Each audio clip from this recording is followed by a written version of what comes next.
A very good afternoon to all of you. दोस्तों, मैं अमन गुप्ता आप सभी का स्वागत करता हूं आप ही के अपने यूट्यूब चैनल भातखंडे संगीत शास्त्र में। तो दोस्तों, जैसा कि आप सभी देख सकते हैं स्क्रीन के ऊपर कि मैं आप सभी के लिए यूजीसी नेट से रिलेटेड एक बहुत बड़ी अपडेट लेकर आया हूं कि क्या है इस नोटिफिकेशन में, क्या क्या हर्डल्स जो हैं आप सभी को आने वाले हैं आगे आने वाले यूजीसी एग्जाम में, उन सभी चीज़ों को लेकर के दोस्तों आज हम लोग चर्चा करने वाले हैं। इन डेप्थ नॉलेज समझेंगे हम लोग कि क्या क्या परेशानी आपको झेलने के लिए हो सकती है और आपको किस तरह से अब अपने एग्जाम को रेडी करना चाहिए। तो दोस्तों, जैसा कि आप सभी लोग अवगत होंगे कि आपका ऑनलाइन फॉर्म जो है वो 20 अप्रैल से स्टार्ट हो चुका है। Last date of the submission है फॉर्म का वो 10 मई है और पेमेंट करने की लास्ट डेट 11 और 12 मई को है। अगर आपने कोई मिस्टेक कर दी हो फॉर्म फिलअप करते समय तो आप उसका करेक्शन जो है वो 13 मई से 15 मई के बीच में कर सकते हैं। और एग्ज़ाम की जो एक्सपेक्टेड डेट बताई गई है वो 16 जून बताई गई है। दोस्तों, अब ये जो डेट है ना, ये बहुत इंपॉर्टेंट है। ये डेट बहुत इंपॉर्टेंट है। क्यों? क्योंकि दोस्तों इस बार एनटीए ने ये अनाउंसमेंट किया है कि वो 83 सब्जेक्ट्स का, ये बहुत बड़ी अपडेट है दोस्तों और बहुत ही ज़्यादा आप कह सकते हैं कंट्रोवर्शियल भी है और बहुत कॉन्ट्राडिक्ट भी कर सकती है आपके एग्जाम्स को। तो अब आप ध्यान से समझिएगा दोस्तों कि 83 सब्जेक्ट्स का जो एग्ज़ाम है वो एक ही दिन में होगा, अर्थात 16 जून को जो आपके 83 सब्जेक्ट्स का एग्ज़ाम कंडक्ट करवाया जाएगा। अब पूरी डिटेल हम लोग समझेंगे दोस्तों कि इसमें क्या प्रॉब्लम हो सकती है। और दूसरी सबसे बड़ी जो अपडेट है दोस्तों कि इस बार आपका यूजीसी नेट एग्जाम जो है वो ओएमआर शीट पर होगा, अर्थात आपका एग्जाम ऑफलाइन होगा, ठीक उसी प्रकार जिस प्रकार आपका ईएमआरएस एग्जाम हुआ था। अगर आपको याद हो दिसंबर में जो आपका ईएमआरएस एग्जाम हुआ था, ठीक उसी प्रकार ओएमआर शीट पर एग्जाम इस बार कंडक्ट करवाया जाएगा। आपको ऑनलाइन जो फॉर्म फिलअप है वो आपको वेबसाइट पर मिल जाएगा। वेबसाइट है ugcnet.nta.ac.in। जनरल कैटेगरी के जो स्टूडेंट्स हैं उनकी 1150 रुपये फॉर्म फिलअप के जो फी है। ईडब्ल्यूएस, ओबीसी और एनसीएल के कैटेगरी के जो लोग हैं उनको 600 रुपये दे करके फॉर्म फिलअप करना है। एससी, एसटी, पीडब्ल्यूडी और थर्ड जेंडर के जो स्टूडेंट हैं उनके लिए 325 रुपये फीस रखी गई है।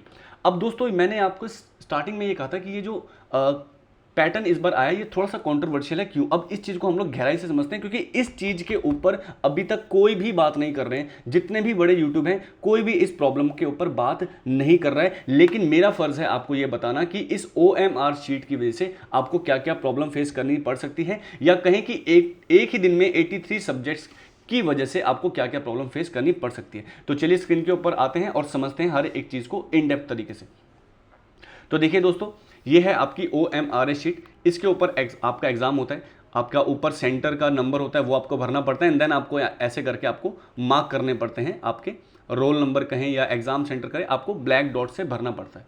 ठीक है, ये होती है आपकी ओएमआरएस शीट, या कहें कि ऑफलाइन एग्जाम मोड इसे हम लोग कह सकते हैं। अब देखो दोस्तों, प्रॉब्लम इन ओएमआर शीट क्या है और यूजीसी का जो बिग चेंजेस है इससे आपको क्या इफेक्ट पड़ेगा। देखो दोस्तों, आप जानते हैं कि यूजीसी एग्जाम जो है वो 10 से 12 दिन में आपके सभी एग्जाम जो है, जितने भी 90 या 92 सब्जेक्ट्स हैं उन सभी का एग्जाम 10 से 12 दिन में कंडक्ट करता है। और 10 से 12 दिन में कंडक्ट करने के बाद भी they do some mistakes in the examination. कभी कोई एक एग्जाम 2 शिफ्ट में हो जाता है क्योंकि उनके नंबर ऑफ स्टूडेंट्स ज़्यादा होते हैं, तो 2 शिफ्ट में होता है। तो फर्स्ट शिफ्ट का एग्जाम जो है वो सिंपल आ जाता है और सेकंड शिफ्ट का एग्जाम जो है वो थोड़ा हार्ड आ जाता है, तो उनको नॉर्मलाइजेशन करना पड़ता है। तो कहने का मतलब यह है दोस्तों कि 10 से 12 दिन में जब एग्जाम कंडक्ट करवाती है यूजीसी तो इतनी प्रॉब्लम्स फेस करनी पड़ती हैं। तो आप सोचिए कि 83 जो सब्जेक्ट्स हैं उनके एग्जाम जब एक दिन में कंडक्ट करेंगे तो लैक्स ऑफ स्टूडेंट्स जो हैं वो अप्लाई करेंगे या सेंटर्स में जाएंगे, तो कितनी इश्यूज जो हैं, प्रॉब्लम फेसेस जो है यूजीसी को करनी पड़ेंगी। लेकिन यूजीसी से ज़्यादा जो प्रॉब्लम फेस करनी पड़ेगी वो स्टूडेंट्स को होगी, राइट। कि इतने सारे जो है कन्फ्लिक्ट्स हो सकते हैं, सेंटर को लेके हो सकता है या फिर किसी भी चीज़ को जो है उनको प्रॉब्लम फेस करनी पड़ सकती है स्टूडेंट्स को। स्पेशली मैं स्टूडेंट्स की बात करूंगा क्योंकि मैं बीइंग अ टीचर सिर्फ अपने स्टूडेंट्स की बात कर सकता हूं। एग्जाम जो है दोस्तों ऑफलाइन मोड में होगा, अर्थात ओएमआर शीट पर होगा। अब ओएमआर शीट का दोस्तों सबसे बड़ा ड्रॉबैक क्या है, जो स्टूडेंट भी ईएमआरएस का एग्जाम देकर के आए थे, बहुत से स्टूडेंट्स ने अपना जो रोल नंबर है वो तो सही फिलअप किया, सेंटर भी सही फिलअप किया, लेकिन जो इन्होंने गोले भरे यानी कि इन्होंने जो मार्क किया उनमें 1-2 जो है आगे पीछे हो गए। अब ओएमआरएस शीट जो है OMRS शीट जो है आपका इलेक्ट्रॉनिकली चेक होता है। अगर आपका यहाँ पे 1 आपको फिल करना था, फॉर एग्जांपल अगर आपको 1 फिल करना था और आपने गलती से 2 फिल कर दिया रोल नंबर में, तो आपका पूरा ही जो शीट है वो कैंसिल हो जाता है, आपका चेक ही नहीं होता है शीट। सबसे बड़ा इशू है, अभी तक जो है यूजीसी एग्जाम जो कंडक्ट करी थी वो आपका कंप्यूटर बेस्ड थी, है ना, CBT बेस्ड, यानी कंप्यूटराइज्ड बेस्ड एग्जाम होता था। तो अगर आपने कुछ भी बाय मिस्टेक कर दिया, वैसे तो वहाँ पे आपका रोल नंबर जो है वो ऑटोमेटिक फिल होता था, वहाँ पे जो एग्जामिनर्स होते थे वो आपका जब चेकिंग करते थे, आपको कंप्यूटर अलॉट होता था, तो वहाँ पे आपका सब कुछ ऑलरेडी फिल होकर ही आता था, है ना। और आपको चांस मिलता था, या अगर आप मैनुअली भी टाइप कर रहे हैं अपना रोल नंबर, अगर आप मैनुअली भी टाइप कर रहे हैं तो आपके पास you have that option, you can make changes in your roll number, या आप अपने आंसर शीट पर, सबसे बड़ी बात है कि आप अगर 3 घंटे का एग्जाम 2 घंटे में कर लेते हैं, वैसे मैक्सिमम स्टूडेंट्स का ऐसा ही होता है कि 2.5 घंटे में जो है एग्जाम कर लेते हैं, लास्ट के आधे घंटे में रीचेक करते हैं, और रीचेक करते समय हमें ये बहुत सी चीज़ें समझ आती है कि ओ माय गॉड, कि मैंने ये जो है गलत भर दिया, इसका आंसर तो A नहीं होगा, इसका आंसर तो D होगा। तो हम उसको बाद में टिक कर सकते हैं, है ना, अपना आंसर चेंज कर सकते हैं, लेकिन once you fill the answer in the OMR sheet, आप उसको चेंज नहीं कर सकते, आप उसको चेंज बिल्कुल भी नहीं कर सकते। अगर आपने रोल नंबर भी गलत भर दिया तो आपने जितनी भी मेहनत करी है, चाहे आपके 240 नंबर भी आ रहे हैं, आपका पेपर OMR शीट चेक ही नहीं होगा, क्योंकि आपने रोल नंबर ही गलत भर दिया है, आपने रोल नंबर ही गलत जो है टिक कर दिया है। इतनी बड़ी एजेंसी यूजीसी नेट जो है एग्जाम कंडक्ट करा रही है, 1150 रुपए आपसे ले रहे हैं। एंड यूजीसी नेट एग्जाम जो है वो नेशनल एलिजिबिलिटी टेस्ट है, कोई जॉब देने वाली जो है एजेंसी नहीं है। तो नेशनल एलिजिबिलिटी टेस्ट का फर्स्ट ऑफ ऑल जो है इतना महंगा फीस है, 1150 रुपए, 600 रुपए।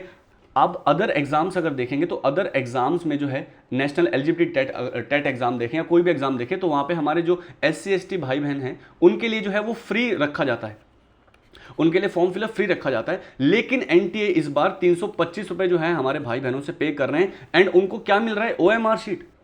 What is this? मैं बहुत ही डिसअपॉइंट हूं, क्योंकि हर जो ऑर्गेनाइजेशन है वो हमेशा ये कोशिश करती है कि अपने आप को अपग्रेड करें, है ना। बीइंग अ ह्यूमन, हम लोग आज ये सोचते हैं कि आज हम इस जगह पे हैं, लेवल 1 पे हैं, तो अब हम अपने आप को लेवल 2 पर लेके जाएंगे, ऑलवेज अपग्रेड की तरफ लेके जाते हैं। लेकिन I don't know for what reason UGC हर 6-6 महीने में अपने आप को क्यों कंफ्यूज करता रहता है। हर बार कुछ ना कुछ ऐसे चेंजेस लेकर के आते हैं जिससे वो खुद ही कंफ्यूज रहता है। अभी रिसेंटली उन्होंने जो है वो PhD का जो है अगर आपने देखा हो तो 3 रूल्स जो है उन्होंने अप्लाई किए, खुद ही कंफ्यूज हैं आप लोग। हम आपको 1150 रुपए पे कर रहे हैं, 600 रुपए पे कर रहे हैं, 325 रुपए पे कर रहे हैं, इसलिए ताकि हमको OMR शीट में एग्जाम देना पड़े, हम अपने आंसर्स भी ना चेंज कर पाए। Is this a joke? देखिए, मैं टीचर हूं, मैं अपने स्टूडेंट्स के बारे में ही सोचूंगा, या स्टूडेंट का होकर ही सोचूंगा। आपको अगर मेरा विचार सही लगता है दोस्तों, तो आप लाइक जरूर करिएगा, अपने विचार जो है वो कमेंट सेक्शन में जरूर लिखिएगा कि क्या जो मैं सोच रहा हूं, क्या आप उस बात से एग्री करते हैं, काइंडली प्लीज बताइएगा। देखिए, थर्ड पॉइंट भी यही है दोस्तों कि answer and roll number can't change once you marked, अर्थात आपने ABCD में से कुछ भी एक बार मार्क कर दिया तो आप उसको चेंज नहीं कर सकते OMR शीट में। आपको कंप्यूटर में कम से कम एक लिबर्टी थी, एक फ्रीडम थी कि आपके पास अगर समय बच गया तो आप चेक करके उसको आंसर को चेंज कर सकते हैं, और हर एक स्टूडेंट करता है दोस्तों ये सब।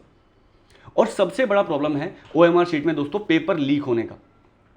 आपने अगर EMRS का एग्जाम देखा होगा तो लखनऊ में उनका जो है म्यूजिक के स्टूडेंट्स का एग्जाम जो है वो लीक हुआ था, उनका दोबारा से एग्जाम जो है कंडक्ट कराया गया था। दोस्तों, मैं आपसे सीधी सी बात कहता हूं कि आप मान लीजिए किसी के भी एग्जाम सेंटर में जो है पेपर लीक हो जाए, फॉर एग्जांपल मैं तो यही कहूंगा कि भगवान करे ऐसा ना हो, लेकिन अगर होता है तो इससे सबसे ज़्यादा इफेक्ट किसको पड़ता है? आपको क्या लगता है, एजेंसीज को, यूजीसी को फर्क पड़ेगा? नहीं पड़ेगा। वो एक नोटिफिकेशन निकालेगा और बोलेगा कि आपका री एग्जाम होगा, लेकिन स्टूडेंट्स का मोरल क्या होगा?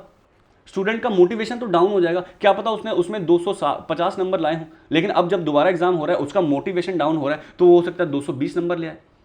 और दोबारा जब एग्जाम बनता है तो क्वेश्चन मुश्किल ही बनते हैं, जानबूझकर मुश्किल बनाए जाते हैं। तो उससे जो उसका पहले JRF आ रहा था वो तो नहीं हुआ अब, या नेट आ रहा था तो नेट से भी हाथ धो बैठेगा। स्टूडेंट के मोटिवेशन का क्यों नहीं सोच रहा है UGC net exam? This is a very big issue. और इतने महंगे जो है इनके फॉर्म होते जा रहे हैं, एंड आई एम श्योर कि दिसंबर में ये लोग 1200 रुपये कर देंगे form. I know it, I know them very well कि ये लोग करेंगे ऐसा। एक नेशनल एलिजिबिलिटी टेस्ट एग्जाम के लिए 1150 रुपये पहले फीस रखी गई, OBC और इन सब कैटेगरी के लिए 600 रुपये, और हमारे SC ST भाई बहनों के लिए 325 रुपये फॉर्म फिलअप रखा गया है। तो ये मुझे बहुत ही डिसअपॉइंटेड लगा दोस्तों। मेरे अनुसार जो ये जो एक स्टेप लिया गया है यूजीसी के द्वारा, ये बहुत ही आप कह सकते हैं कि कंट्रोवर्शियल डिसीजन है। अभी भी अगर यूजीसी चाहे तो अपने इस डिसीजन को चेंज कर सकती है। अगर देखिए, मेरा बहुत छोटा चैनल है, लेकिन मैं चाहूँगा कि आप इस वीडियो को दोस्तों ज़्यादा से ज़्यादा जो है शेयर करिएगा, ताकि और भी स्टूडेंट्स जो हैं अवेयर हो सके और ज़्यादा से ज़्यादा लोग इस बारे में जो है यूजीसी के ऊपर ट्वीट करें। आप चाहें तो ट्वीट भी कर सकते हैं यूजीसी को, ताकि वो अभी भी अगर चाहें तो अपना डिसीजन चेंज कर सकती है। They still have the time to change their own decision. अभी भी टाइम है, अभी भी बहुत समय है, 1.5 महीने के अराउंड उनके पास समय, चेंज कर सकते हैं they can there decision. But ये बहुत ही मुझे लगता है बुरा एक डिसीजन है। और ये सब प्रॉब्लम्स अगर आप श्योरिटी दे देते हैं यूजीसी नेट की, ऐसा नहीं होगा। लेकिन आप सोचिए ना कि ऑफलाइन मोड में एग्जाम देंगे तो आपने एक बार आंसर टिक कर दिया तो आप उसको चेंज नहीं कर सकते। आप नेगेटिव मार्किंग भी अगर इंट्रोड्यूस कर देते तो भी कोई प्रॉब्लम नहीं होता, कि आप एटलीस्ट कंप्यूटर में अपने आंसर को लास्ट में चेंज कर सकते थे अगर नेगेटिव मार्किंग भी आप इंट्रोड्यूस करते। लेकिन OMR शीट पर आप तो अपने आप को डिग्रेड कर रहे हैं, आप अपग्रेड नहीं कर रहे हैं, डिग्रेड कर रहे हैं। तो दोस्तों आप अपना जो है ओपिनियन जो है वो कमेंट सेक्शन में ज़रूर बताइएगा दोस्तों, क्योंकि मैं चाहता हूं कि क्या जो मैं सोच रहा हूं क्या आप भी वैसा ही सोच रहे हैं। आपके सामने दोस्तों मैंने ऑफिशियल नोटिफिकेशन को रीड करके वहां पे मार्क करके आप सभी को समझाया। तो अगर आप भी मेरी बात से सहमत है तो कमेंट सेक्शन में ज़रूर बताइएगा, और ज़्यादा से ज़्यादा दोस्तों शेयर करिएगा वीडियो को, ताकि ज़्यादा से ज़्यादा लोग जो हैं अवेयर हो सके इस बारे में। और कहीं ना कहीं अगर कोई ऑफिशियल यूजीसी के ऑफिशियल्स के पास अगर ये न्यूज़ जाए या ये वीडियो जाए तो वो इसके ऊपर ज़रूर विचार करें। मेरी हाथ जोड़ के रिक्वेस्ट है यूजीसी से कि काइंडली हमारे स्टूडेंट्स का प्लीज़ सोचिए, क्योंकि स्टूडेंट्स जो हैं वो बहुत सफ़र करते हैं अगर ऐसा कोई भी कन्फ्लिक्ट आपकी साइड से होता है तो it's my humble request to all the official of UGC NET exam कि प्लीज़ अभी भी आप अपना डिसीजन जो है वो चेंज कर सकते हैं, क्योंकि इससे कहीं ना कहीं 90% जो है वो फेस जो है स्टूडेंट ही करेगा। स्टूडेंट का मोरल मत डाउन करिए, स्टूडेंट्स का मोटिवेशन को आप मत डाउन करिए। काइंडली प्लीज़ इसके ऊपर आप विचार जरूर करिए। दोस्तों अगर आप म्यूज़िक के स्टूडेंट हैं और आप हमारे महाभारत बैच से जुड़ना चाहते हैं, आप 8 महीने हमें दे दीजिए। उसके बाद देखिए दोस्तों कि आप कोई भी एग्ज़ाम बहुत ईजिली क्रैक कर सकते हैं। क्लासेस मंडे वेडनेसडे फ्राइडे होती है, लाइव क्लासेस होती हैं, रिकॉर्डिंग मिल जाती है हर क्लास की। हर संडे जो आपका मॉक टेस्ट होता है इंग्लिश और हिंदी भाषा में टॉपिक वाइज। एग्जाम से पहले 1500 क्वेश्चंस मिलते हैं आपको मॉक टेस्ट के रूप में। पर्सनल गाइडेंस मिल जाती है। म्यूजिक पेपर 2 की फीस जो है दोस्तों पर मंथ जो है 1000 जो है पड़ती है। अगर आप चाहते हैं कि और भी कम आपको पड़े तो आप 8 मंथ का कोर्स जो है वो 699 रुपीज़ में परचेज कर सकते हैं। दिए गए नंबर पे फ़ोन करके आप अधिक जानकारी ले सकते हैं या मुझसे भी बात कर सकते हैं। BPSC 10 मॉक टेस्ट लेने के लिए दोस्तों आप 299 रुपीज़ में 1000 क्वेश्चन जो हैं वो ले सकते हैं। और दोस्तों अगर आप देखें यूजीसी नेट दिसंबर में हमारा रिजल्ट जो है 8 JRF और 18 नेट जो है हमने जो है दिए हैं। और हर एक स्टूडेंट का दोस्तों हमने जो है मार्कशीट जो है वो अपलोड करिए। आप खुद भी देख सकते हैं हमारी वेबसाइट पे। हमारी खुद की ऐप भी है दोस्तों। डिस्क्रिप्शन बॉक्स में मैं वेबसाइट का लिंक और ऐप का लिंक दे दूंगा। आप देख सकते हैं दोस्तों कि हर एक स्टूडेंट का जो है हमने रोल नंबर या कहें कि उनकी कितने मार्क्स आए वो सारी डिटेल, उनके इंटरव्यूज जो है वेबसाइट पे अपलोड करें, उनका रिव्यूज़ क्या है वो सारी चीज़ें अपलोड करिए। आप जा करके जो है खुद से भी देख सकते हैं। तो थैंक यू सो मच दोस्तों। लाइक करके ज़रूर जाइएगा और अपने कमेंट ज़रूर बताइएगा कि जो मेरी विचारधारा थी क्या आप उससे एग्री करते हैं। तो थैंक यू सो मच दोस्तों। जय हिंद और जय भारत।